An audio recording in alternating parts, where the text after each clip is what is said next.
Welcome to the Royal Commonwealth Society's Clean Oceans Plastic Campaign webinar. The Commonwealth Clean Oceans Plastics Campaign aims to reduce plastic pollution through education on the issue, highlighting solutions and the best methods to reduce plastic waste. The campaign supports member states in tackling plastic waste, fostering innovation, and promoting sustainable practices. My name is Prinsloo. I'm from Cape Town, South Africa, and I'm the founder and CEO of Save a Fishie. This webinar aims to discuss some success stories and amazing efforts from around the Commonwealth on ocean plastic pollution. Specifically, the ideas that people have had for engaging people and inspiring them to take action themselves. From viral videos to national beach cleanups, there's something to learn from each of our panelists' approaches to promoting environmental action. A study from the Royal Society in 2024 on marine plastic pollution found that local plastic cleanup events with volunteers could be more effective than high-tech but often unproven removable technologies.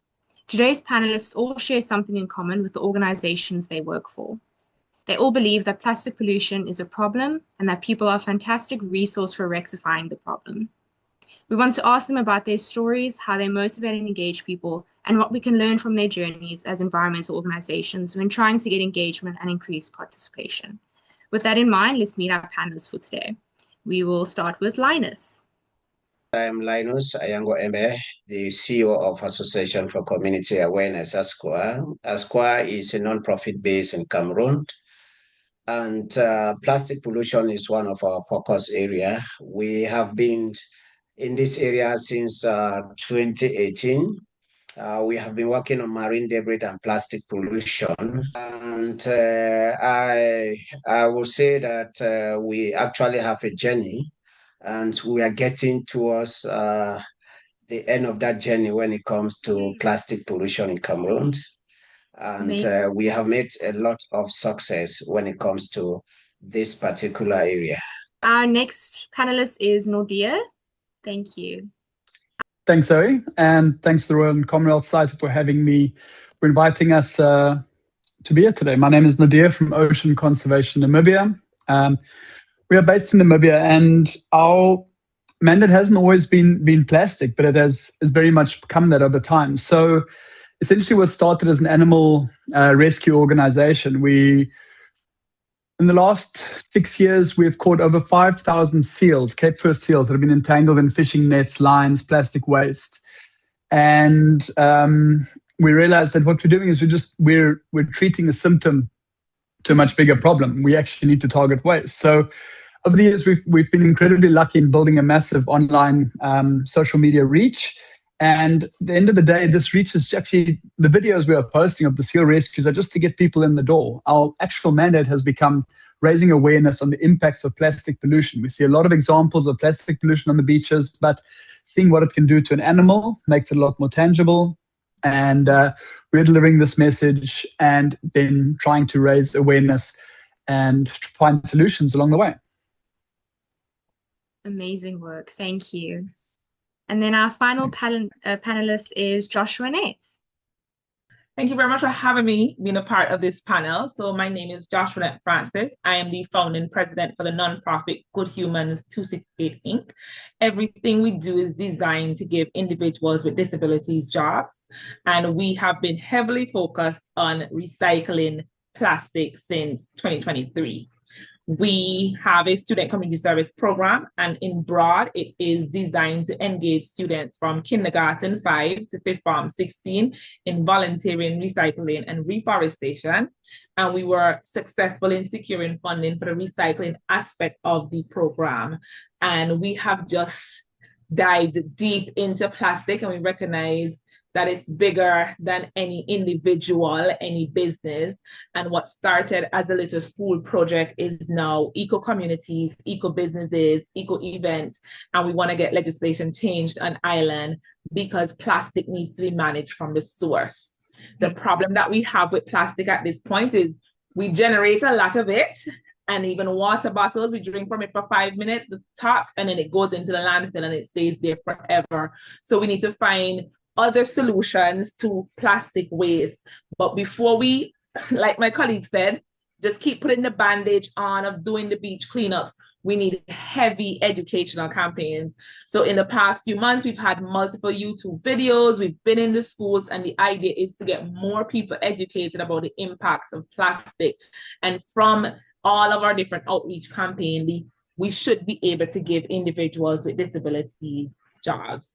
In our process at this point, we collect from 80 schools across Antigua and Barbuda. Someone with a disability cannot get a job at the collection just because of the placement of the bins, and there are lots of moving parts. However, they can get a job at the sorting component, and the idea is for them to become sustainable and productive members of society.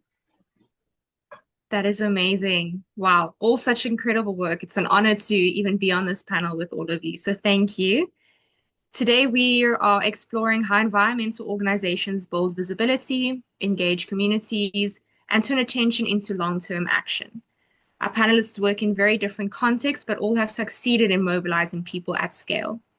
We'll begin with their organizations started in building visibility and engagement. So as I shared in the beginning, my name is Zoe Prinsloo. I'm the founder and CEO of Save a Fishie based in South Africa. I attended my first beach cleanup when I was 10 years old and formally started my organization at the age of 16. To date, we have run over 500 cleanups from beaches, waterways, rivers, and communities, and facilitated the removal of over 51 tons of litter from these areas already. And as we've heard from the other panelists, a big part of tackling this sort of issue is not just about going down and cleaning, but it's about engaging the communities and the public. And education is, I think, at the forefront of all of this. Yeah, it's been a beautiful journey with Save a Fishie. I've learned so much. I've met so many incredible people, and I'm still meeting so many incredible people and organizations that are all fighting towards one common cause and issue, which is something really incredible to be a part of. So I think to start, we're going to head over to Linus, and we're going to ask you your first question. So Linus, every movement starts somewhere. Can you briefly share how your organization began and what helped you gain participation from your community so early on? Thank you very much for that question. First of all, I grew in a community whereby we lack so many information. It's a royal community, but it was so difficult for the children in that community to get access to a lot of things.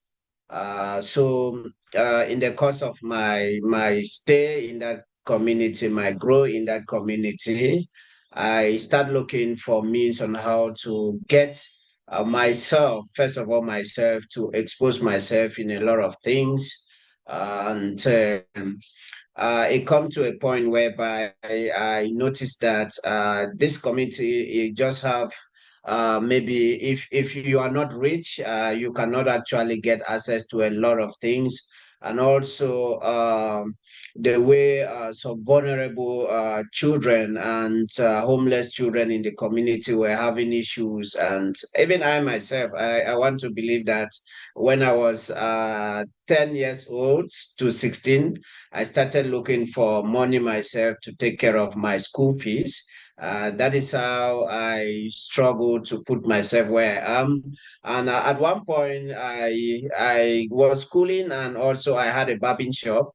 I would probably say I'm a professional barber, and that is where I raised all my capital to maybe send myself to school and also take care of some community members. So I started this NGO when I was still little, when I was like trying to raise money to assist a lot of students in my community. Finally, when I moved to Equatorial Guinea, that was 2010, I moved to Equatorial Guinea. I was working with Save the Children. It's a US-based non-profit organization.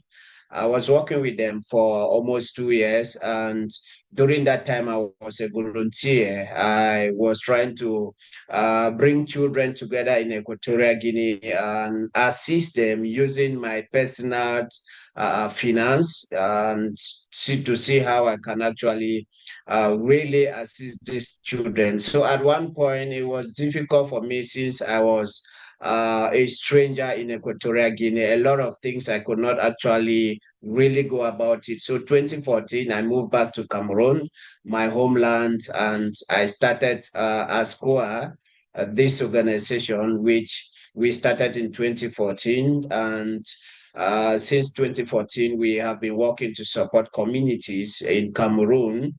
And there we started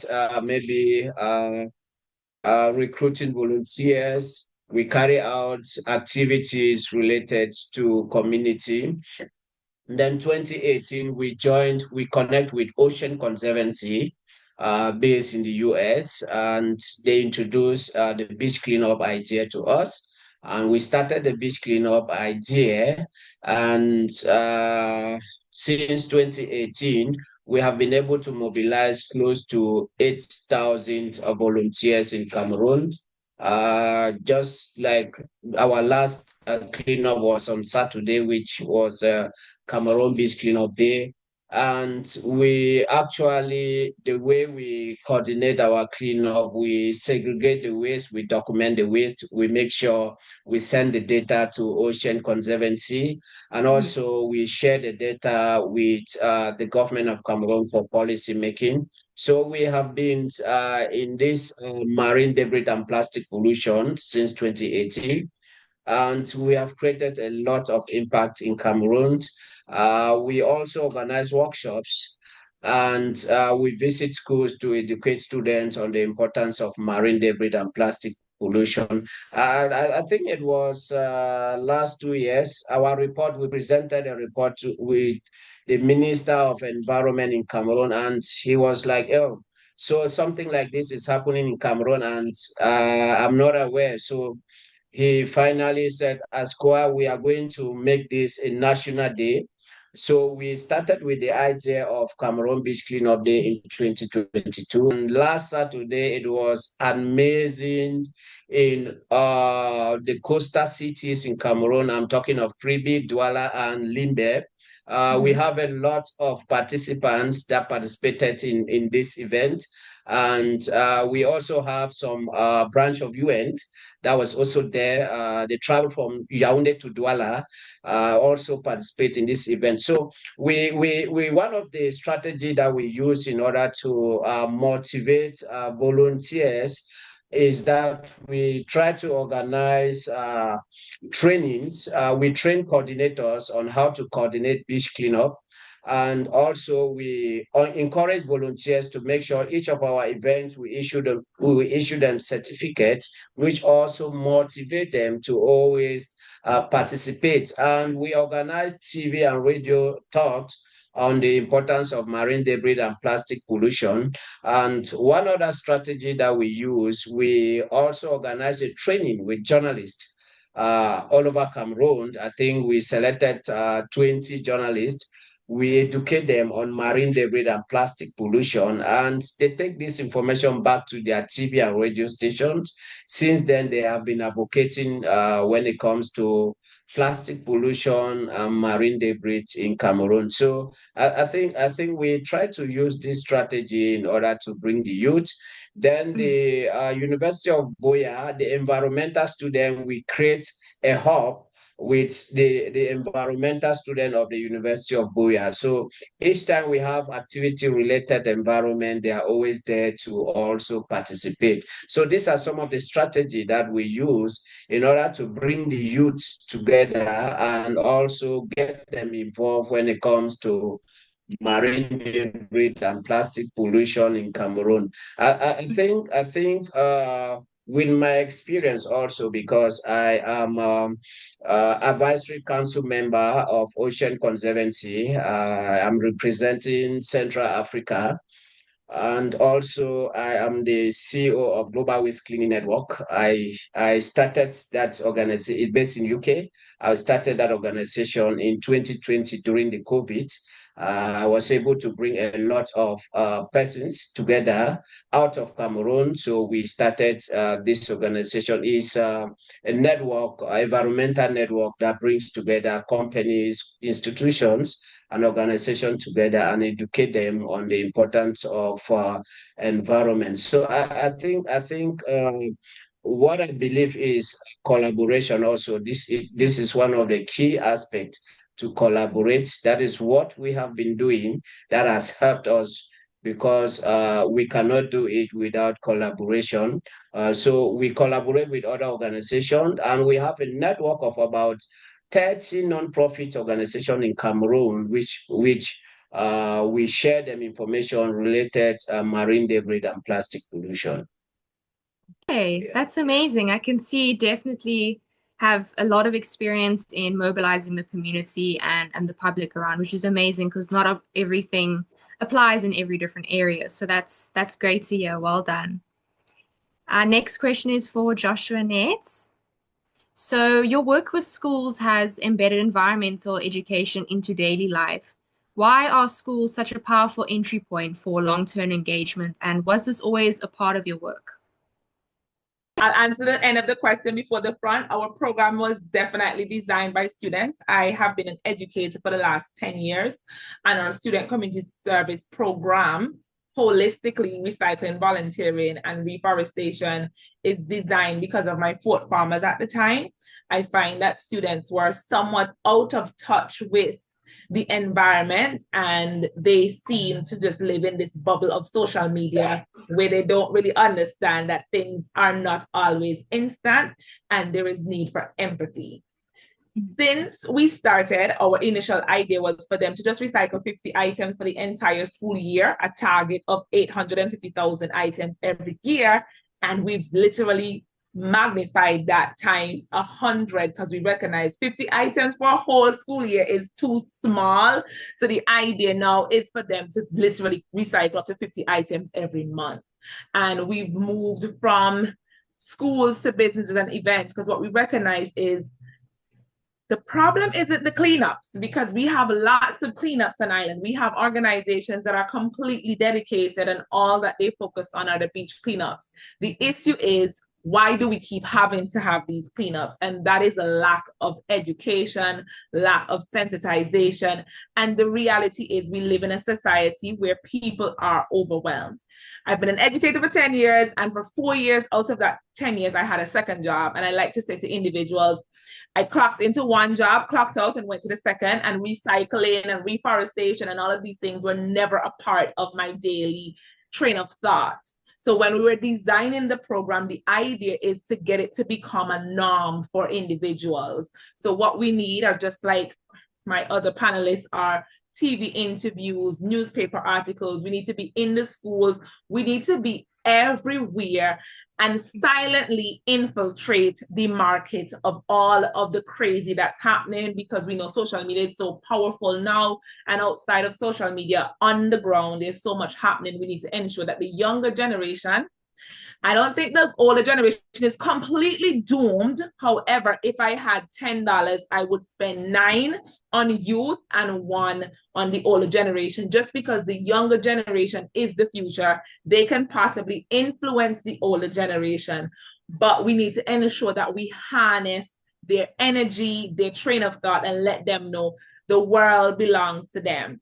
The UN predicts that if we do not tackle the plastic problem, there's going to be more plastic by weight in the ocean by 2040. So all of our efforts on Antigua and Barbuda is to ensure people know that that water bottle, it goes nowhere. And it's beyond that water bottle. Lots of the things that we use are actually comprised of plastic. So we need heavy education. And from the last 3 years, we recognize legislation is important.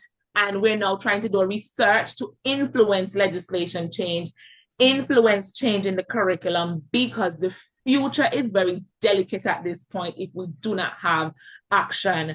And I will say to anybody, the youths are definitely how we're going to change the problem that we're having with plastic. It's not going to be the manufacturers, it's not going to be the government. Young people will have the voice. And if we have thousands of them, at this point, we interact with just about 20,000 individuals directly on island. all 80 schools have about 17,000 students. And then when we add admin and the different individuals, we are at 20,000 people directly impacted from our program. And then parents and households, we have touched at least 80,000 lives. And the idea is to get 80,000 people saying no to plastic, changing legislation, and just we're doing this. And I really think we are going to make a difference. Oh, that is so beautifully said. I couldn't agree more, I must say. You know, as a youth, having started at such a young age, it was definitely a big motivation, considering it was, you know, it was my future and the future of my peers and fellow learners. You know, it was our future we're working towards. You know, are my kids going to be able to see a real life turtle and be able to go down to the beach and experience the joy of it without having to, you know, dodge glass and sharp tins, things like that. So amazing work. Thank you. Next up, we have Naude. I'm interested if your experience of founding Ocean Conservation Namibia is different. OCN has achieved remarkable online reach. Was this a strategy of OCN from the beginning of the organization? Thanks. Firstly, Joshuanette, I love how excited you're getting about the youth. That's exactly how we feel. Like our generations, well, I think you're a bit younger than me, my generation and about me have caused all the problems that the youth now have to deal with. So unfortunately, it's up to them now to move forward. And like you said, it's nothing more exciting than seeing how excited kids can actually get about these things. And I do believe this is absolutely 100% our future. So yeah, a little bit. So I started catching the seals probably about 12 years ago, and just as a passion project, which became a bit of an obsession. I started slowly putting some of these videos on social media, just to my private accounts, and the reach was massive. It was amazing, and people started reaching out more and more, and we suddenly realized, like, wow, people were offering help, people were offering to donate, but we weren't an organization. We didn't have, we couldn't just take money for something like this. People were offering tools and things, so we decided to formalize this often and start Ocean Conservation Namibia. Considering, we might have a little bit of social media reach. Then we started it at right in the beginning of 2020. Boom, COVID hit, and people had nothing better to do than sit at home and watch YouTube. And watching animals getting rescued on YouTube, people really, really enjoyed this. These were the hit videos. So we jumped up incredibly quickly to millions of subscribers on different platforms within a year. And we really realized, okay, this is our actual real strength now. Let's use this to the best of our abilities. And everything now, as we move forward, is aimed at getting the message out there. So on top of the rescue, a big part of our work we're doing is just information campaigns. We've got a social media team, and we're doing full campaigns over a series of weeks about the impacts of plastic, types of plastic, recycling, the ups and downs, and just highlighting the general plastic issue. Always, again, bringing in more the nature context and looking at the effects, because we're dealing directly with the effects, and people need to know what these effects, the actual effects of plastic are. Again, it's you see the pictures of rubbish on the beach. It's heartbreaking, but seeing it around choking an animal or in a turtle's stomach or something, it's a lot more impactful. So it just adds a whole different level of tangibility, and this is why we are choosing this route. It's quite a different approach, and we're extremely lucky that we've got content that works so well. There's a lot of organizations out there with, I believe, absolutely incredible content, but it just doesn't have that click and like factor. So we are really, really lucky with this, and we're just sort of using this now to spread the rest of our agenda as much as we can. No, that's brilliant. And it's so lovely to hear how something as, that started out as a hobby of rescuing these seals turned into something so amazing. And it is true. Online and social media is such a powerful tool nowadays, and information education is at the front of it. So that's incredible. And to touch a bit more on storytelling and social engagement, I can definitely say something with us at Save a Fishie is our name is something that immediately tells a story and leaves people, wondering, what is that? How do we save a Fishie? And you'll see our little Fishie mascot. His name's Safi. So we use him to engage with the kids as well. We have a little storybook that explains how the name of Save a Fishie came to be. And it's a very cute story, actually, of, I was cleaning up at the beach the one day along these rocks, and as I picked up this one plastic bag that had water in, the bag started moving. So I quickly let the water out and a little fishy swam out. So that is sort of the message of how every piece that we're picking up is saving a fishy somewhere down the line. And it's a different way to engage with kids and younger learners, because it encourages them. It's something they can relate to, and it's a cute little mascot and story that they get to share. So I can definitely say it is definitely a very useful way to tell the story to a kid that can understand as well. Naude, what role has storytelling played in making your work visibly globally? Why do you think showing direct impact resonates so strongly, such as seal directly entangled in plastic pollution?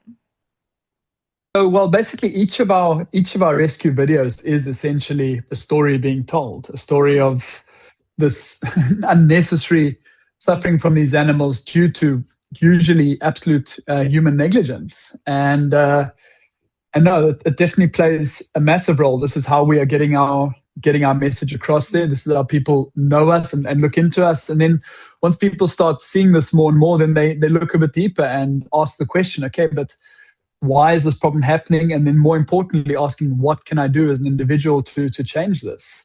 So no, absolutely, it is a very, very important part of our message, or is of our mandate, is telling this story, and then again using that as to get a foot in the door to Yes. spread the wider story, which is again the impacts, the effects of plastic. And I mean, some of these videos are brutal to watch. They're really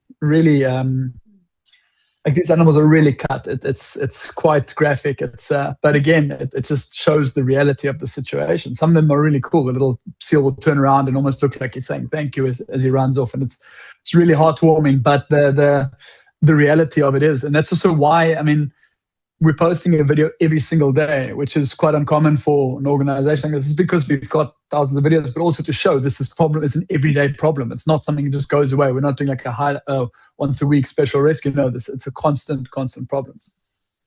No, definitely. And I can definitely say, if whenever you come across one of those videos of a marine animal or any animal that's suffering because of something that we unfortunately as humans have created, it definitely plays at the heartstrings. So I do agree. Joshuanette, what approaches have been most effective in engaging young adults and ensuring inclusivity? I love the word obsession. That's my other panelist use, because now I'm completely obsessed with waste. I will say to anybody, it started as a little school project, and I'm now neck deep into, I go into garbage bins now. I've been to a school and I'm like, we're not collecting enough. So I'm going to go into the garbage bin. And when we went into the garbage bin, we pulled 700 bottles. And I'm like, so I know for sure if I go to that school and in our bins, we're not collecting 700, we're not doing it. And then we started to do events. And I'm just like, it cannot be just what's underground. So I'm in the actual bin. And I will say to anybody, it's not about climbing into the bin. It's about the data that we're collecting. So that when we approach government, we can say, at this event, this is what we collected on the floor and from the garbage bin. The same thing with Carnival. So for us, just like my fellow panelists, social media has been a tool for us. We now post every day, and it's daily 6 and 7 posts. I actually spoke to our camera guy and I'm like, this year we're gonna have a video series every month. So our video series that's going out right now, they're like little snippets where we're talking about myths about recycling. So we literally start off like, welcome to Info Bites, and we're talking about a myth about recycling. And I think we have about 26 of those videos. And the idea now is to keep people engaged and keep young people informed. UNESCO, and we're partnering with UNESCO, so I'm not recording those videos, but I'm a part of the process of creating them. We are going to record just about 120 videos to share across the different schools. So the idea is the videos are going to be very focused based on age group. So on Island, we have 12 different farms. So the idea is to create 6 specific videos per level. And then we're going to also have a glossary going to take us some time. So UNESCO was able to sponsor that part of the program, but the idea is to keep, and I wouldn't want to say relevant, but you need to keep people informed. When we define waste for a 5-year-old, the definition is going to be way more in-depth for a 16-year-old. So that particular program is just storytelling. We want to get people, specifically young people, excited about waste. When I go to some platforms and they're like, I'm like, yeah, I'll get really excited about this. And I want other people to be as excited about. And I'm now moving away from the term of just plastic pollution to waste management. We need to manage our waste way better. So that is the glass, that is the cans, composting. So we are not going to be the organization in charge of it, but now I'm championing the cause, like what happens to all of our food scraps. Yes, plastic is a bad thing, but it's the same thing as cans is a bad thing. It's the same thing as glass. Glass doesn't decay. I'm literally now trying to get someone to agree to buy us a machine that's going to turn glass into sand, like the organization Glass Half Full in Louisiana. So I've spoken to a lot of different possible individuals, and the idea is to educate young people through storytelling, to let them see the real life, realistic part of the effects of waste. Oh, that's so lovely. And that video series sounds incredible. It's great when you can, I mean, young people and the youth, we love to learn. We love to figure out new things and take passion from things like that. So that's definitely going to do such amazing things for the community. Thank you. I can't wait to see the videos. Naude, do you find there is a balance to be struck in engagement through story and narratives? And how do you manage to tell a story without it being too discouraging? Yes, there's definitely a balance to be struck. You, like I mentioned earlier, you've got some really graphic ones, you've got some really, really happy ones. And often the kind of content we're putting out there can be very discouraging, but at the same time, very encouraging in the sense that people can see that somebody's actually committed to this and that there is actually a solution. It's not animals, it's different to animals just dying of starvation on the beach where the food source has completely disappeared. This is actually an attainable, it's not an easy goal, but we can at least massively reduce the amount of plastic in the ocean. So no, and every one of our rescues is usually a success story. This animal has had a second lease at life. This animal, if we'd not intervened, so no matter how graphic it is, these animals always run off and they survive. These animals are extremely resilient. We've never found a dead one on the beach after we'd released it. So there is the situation is discouraging, but the end result is always encouraging. And like we said, people need to know that there are firstly people willing to work on this, to try and change this, and that the situation can actually be helped. It just takes a lot of dedication and commitment from a lot of people. No, absolutely. I couldn't agree more. It may be incredibly heartbreaking and discouraging to see such a video at first, but definitely the hope and inspiration with how the video ends. And it doesn't just end with a happy story. It's all good and well afterwards. There's still that lingering thought of, where that situation became, how that animal came to be in that situation. So that's beautiful. Okay, Linus, I'd like to ask you, how has Cameroon Beach Cleanup Day helped scale participation, and what role has government recognition or accreditation played, if any, in that? Thank you very much. To talk about Cameroon Beach Cleanup Day, it's an initiative by ASCOA, 2022.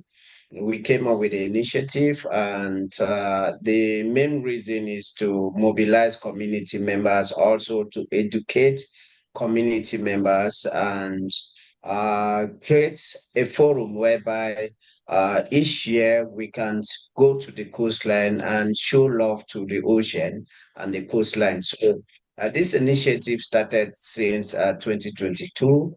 And we have the first launch in 2022 at the level of the Southwest region in Cameroon. We noticed that as days go, this is the first remark, a lot of organizations find interest, and they reach out to ASCOA. ASCOA, we want to participate for Cameroon Beach Cleanup Day, since they all knew that this is something related to Cameroon. And we said, okay, we accept you. All what you just need to do is to rally volunteers so that they can also be there. We try as much as possible to create more awareness through radio and TV. And because of that, a lot of participants, I will tell you, we have people that travel far away from different cities in Cameroon just to participate for Cameroon Beach Cleanup Day. And we have been able, today was the fourth edition, we have been able to rally over 3,000 volunteers for these 4 years that have participated in this Cameroon Beach Cleanup Day. And now we are looking forward to the fifth edition, which is going to be more of branding and celebration, since it's the fifth edition. We also work in close collaboration with the government. The government is 100% behind this initiative, Cameroon Beach Cleanup Day, and also Ocean Conservancy. They are also 100%, because for these first 4 years, they have been the main sponsor of this Cameroon Beach Cleanup Day. And we look forward to organize a conference in Cameroon.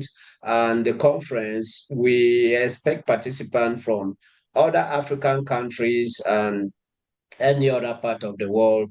I think the conference will be African Marine Debris and Plastic Pollution Conference. The government in Cameroon is also, they are really in full support of this event. And also international partners. We have a lot of international partners that are already part of this Cameroon Beach Cleanup Day. So this Cameroon Beach Cleanup Day, we are planning, like I said, next year, to organize a conference. During the conference, we are going to sign memorandum of understanding between the government and ASCOA when it comes to this event. And also, we intend to also help other organizations in their countries, maybe to grill them on the process that we undergo in order to establish this national day. What we really want to do is something that every year, even as ASCOA is not there, the community should always take that lead. So what we're also doing now, we go to each coastline community, we try to educate them on the importance of marine pollution, because most of them are also the cause of this pollution. And during our cleanups, we also engage recycle companies. We don't actually just clean the environment. We involve recycle companies. They actually work with us. After the cleanup, they take the plastics collected from each cleanup site. And so that is the reason I mentioned before, collaboration has been one of the key aspects when it comes to non-profit. You can actually not do it alone. So it is always good that you collaborate. I think last year, ASCOA was part of the Commonwealth game in Cameroon, which we were in charge of the environmental aspect, which was to actually clean the coastlines free from plastics. I think it was a wonderful experience. And I want to believe that ASCOA is very open to share the knowledge or skill with any other organization in Africa that is interested to establish Cameroon Beach Cleanup Day. It is always good if you plan it, you can always achieve. So we are quite open to share some knowledge, some experience, and also if whatever materials that we can share with any organization in Africa that would like to establish Cameroon Beach Cleanup Day. This aspect of educating the people is very important, because most of them, they are not even aware the danger that if we pollute our ocean or the coastline, they are not aware, mostly in my community. So, but we have been able to educate some of them. That is the more reason we come up with the strategies of training journalists so that they can also assist us. We cannot do it all alone. We cannot advocate more than the journalist. That's beautiful, and I can definitely agree. Collaboration is such an important part of what we all as organizations can do, and especially do together. So that is wonderful. Thank you. I'd like to share. So, I mean, experience of cleanups personally in South Africa. It's very different, I'm sure, to what everyone else has experienced. And I can say that I've been lucky enough to actually clean many, many beaches along the coastline of South Africa. To be precise, about 115 different beaches in South Africa. And I actually recently have named what I believe to be the dirtiest beach in South Africa, and it's a beach in Cape Town where I stay, not too far away. And it's about 4 or 5 kilometers of just absolute filth that's been washing up onto this beach. And at the moment, it's a local fisherman spot. But I went there about 3 weeks ago, and I filmed one video, just simply saying, I'm standing on what I believe to be the dirtiest beach in South Africa. And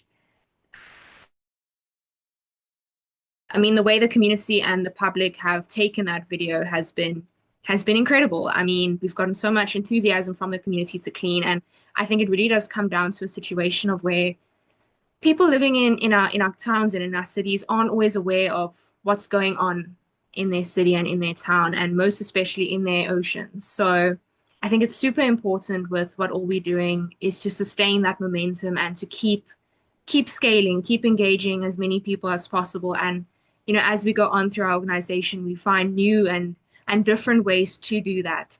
So it's just beautiful to hear, and I can definitely agree that collaboration is one of the most important ways in doing that. Linus, we're going to go back to you. I'd just like to ask, what are the biggest challenges in sustaining momentum year-round beyond one flagship day or campaign? I think the first thing when it comes to the biggest challenge is your community. Most people might like, oh, you want to talk to them. Oh, this is NGO. NGO have money. We can actually not support your cause, That is the more reasons we need to continue with the education because people, they have their perceptions quite different from you as the founder or people that know about nonprofit. So it is actually a challenge. I will not lie to the panelists. Getting support from your community, it is actually a challenge. Getting support from the government, it has not been easy. What the government of Cameroon has been doing is to issue us an authorization for each beach cleanup activities. We obtain authorization from the government. I think that is one of the thing that the government has done or has been doing. But to support your event financially is kind of different. Even to provide cleanup materials, it is very difficult.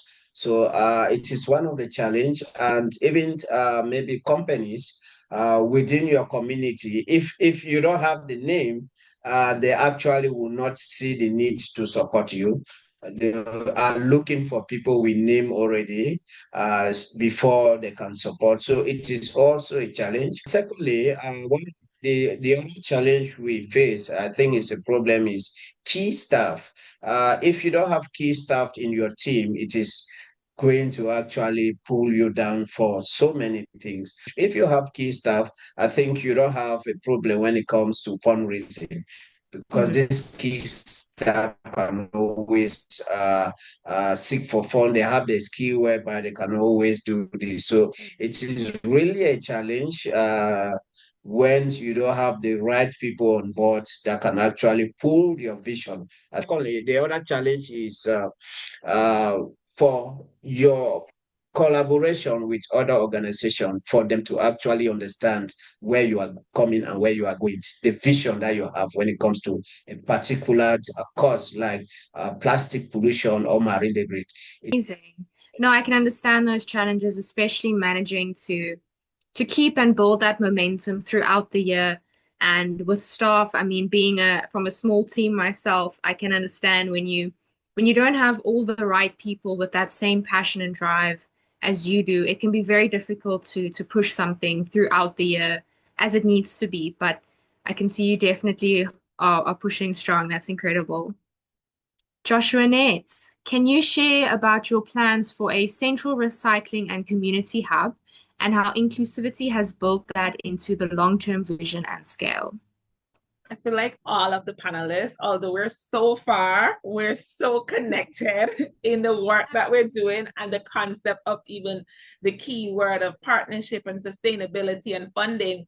And for us, we have participated in, at this point, over 100 cleanups with different organizations or different companies. And what we have recognized is it cannot be that we're just picking up the garbage. It needs to be separated when we're doing the cleanup, and what can be recycled needs to be recycled, and then everything else goes to the landfill. Hence, we're trying to change legislation because we want to even change what happens when you do a cleanup. And you would have to just ensure that you're not picking it up and sending it to the landfill because you're actually not solving the problem. And for us, every single program is designed for sustainability and accessibility.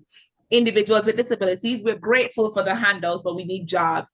So we know that at some point, lots of data is going to be there to be handled. So that means we're going to have individuals who need to do admin. We're going to have a day when we have accountants. We're going to need an HR team. I say to anybody, the vision for Good Humans 268 Inc. is I want us to be on 50 acres of land, 35 acres for a farm, 5 acres for a nursery, and 10 acres for a state-of-the-art compound. And the reality is we're going to need human manpower, not AI, and we will not be doing that. We'll have a little bit of AI, but I will say to anybody, nothing beats these lovely hands that we have. And the idea is that from our programs, individuals with disabilities will get jobs. When legislation is changed, that means a lot of systems have to be changed. For instance, for our program, the idea now is to capture the data for students. So when they log on to the app for the first time in kindergarten, somebody's going to have to input that data. And every time they do a beach cleanup or plant a tree, somebody's going to be responsible for inputting that data. Somebody's going to be responsible for calling the school bus, for arranging refreshments, for arranging garbage. And the idea is from these jobs, individuals with disabilities are the people that are going to fill the roles. And I like to be careful and also put in, it's not a situation that only individuals with disabilities will get jobs, because we will need individuals who are quote unquote normal. And the idea is that if we have 10 roles to fill, we want to ensure that at least one of the 10 roles can be someone with a disability. And it's only going to work when we're sustainable. I love to say people to tell individuals, yes, we're a nonprofit, but we're going to be a multi-million-dollar industry doing great things, because the only way we give people jobs is through us generating enough revenue. So for now, we have Sandals Foundation, just small grants. We have Mill Refund, and we have some really big funders who've been behind us. But the idea is to create programs that generate revenue. So it's not a situation that every year we're running behind these people to sponsor us. We need to ensure that we can get people jobs. And that is how accessibility, climate change, plastic, all of it is kind of mixed up in what we would call a nice pepper pot. All of it together making not just Antigua and Barbuda, but Commonwealth and the world great. The 268 for Good Humans 268, that is our area code. So that's for Antigua and Barbuda. And the idea is to span regionally and internationally. So what will happen is people can adopt the models that we have. And we are willing to learn. I'll be definitely checking out some of the videos from the turtles. I'm going to and share it with our people so they know that it's not just us, but globally along Commonwealth, people are doing the same exact work and even bigger things.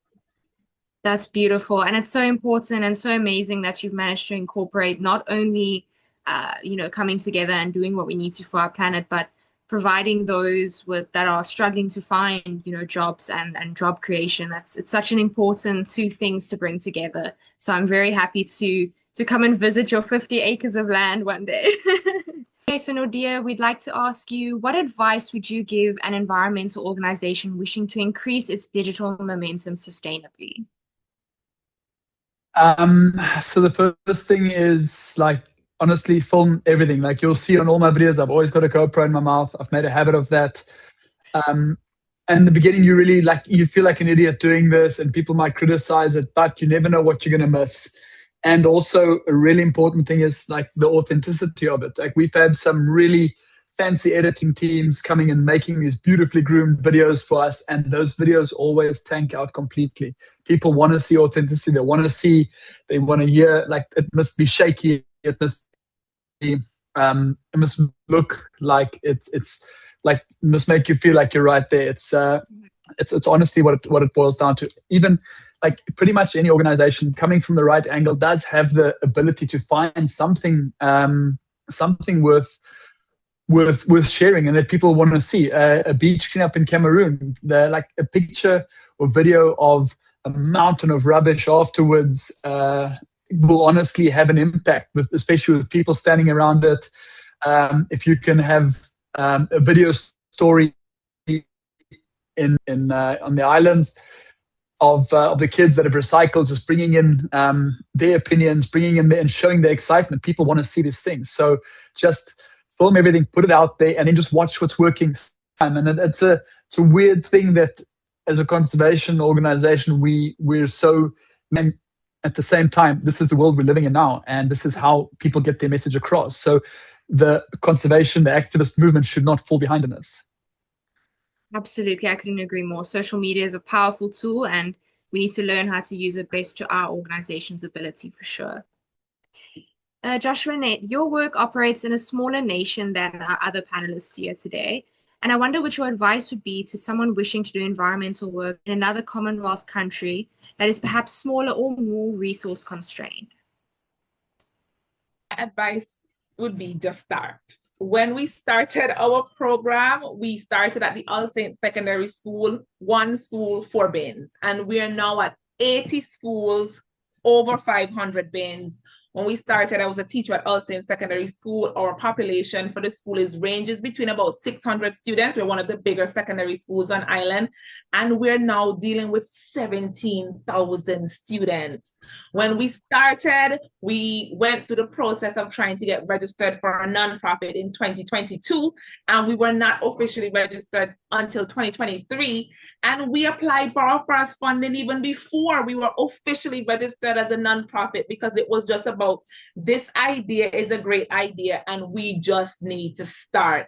And they actually waited for us to get our bank account. They waited for us to be officially registered. My advice is start. And my other advice to start it is, if you are not a leader, so when I started, I was not, there are lots of different little snippets of things that you're going to have to learn. Patience, listening, communicating, problem solving. Rest as well, to have a nap when you're overwhelmed and tired. Because I will say to anybody, this journey comes with lots of stress, lots of disappointment, lots of delays. But no matter what the journey comes with, just start. And when you start, you're going to find people who are going to drop off. And that's because they get tired or they get frustrated. But once you are committed to the mission, it will go long run. And the last point I would put, not because you're committed, that doesn't mean you don't get tired and you don't get defeated, because sometimes we're dealing with a big problem. Plastic is, again, we started as a little program. We just want students to recycle 50 items, and we're now talking about legislation change. Yesterday, I was speaking to one of our colleagues, and I said, the things that we're doing now, we want to create buttercup sculptures of each Commonwealth country, because CHOGM is happening this year in November right here in Antigua and Barbuda. We want to do so much more than when we initially started. But the reality is, we're only where we are today because we started and we did the right thing. So we looked for funding, we looked for partnership, we built social media presence. So it's just about doing. Start. That one article will eventually get to 1,000 articles. My advice to anyone, if you see a problem, start.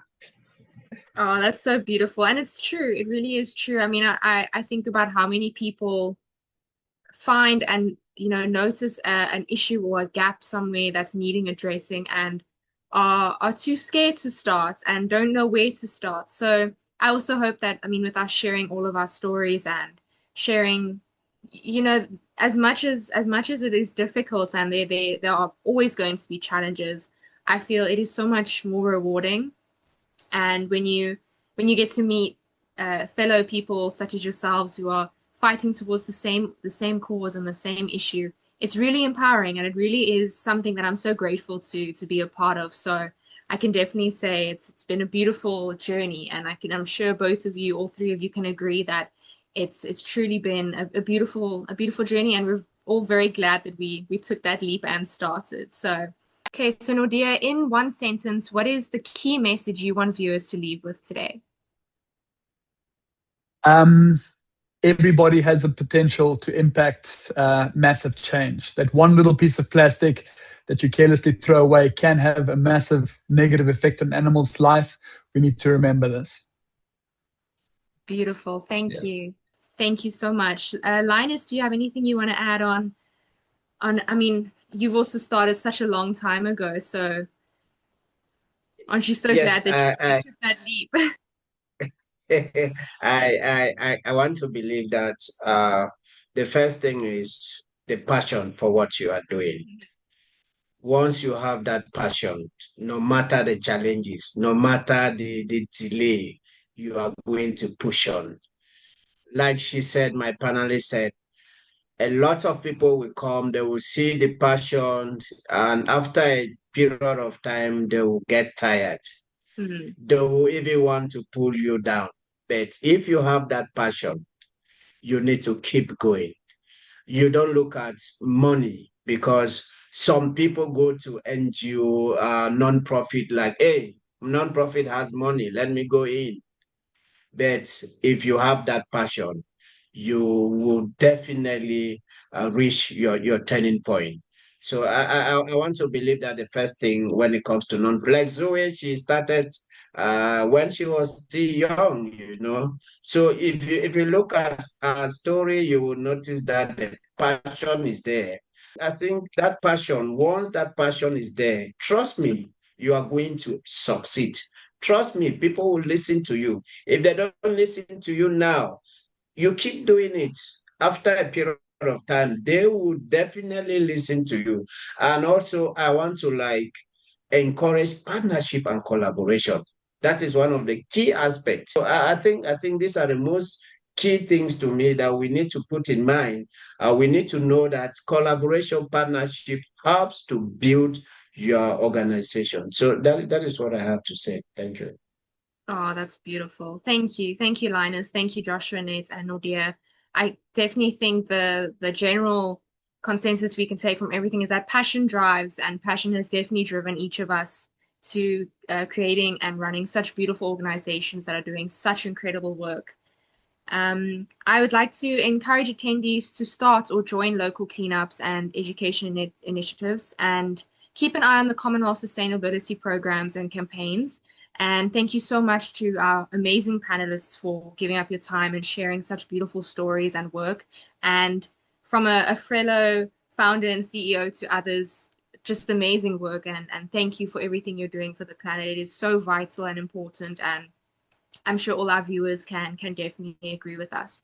So yeah, please do follow our panelists on social media and at Royal Commonwealth Society to see what we are doing for cleaning up on Commonwealth waters. Thank you.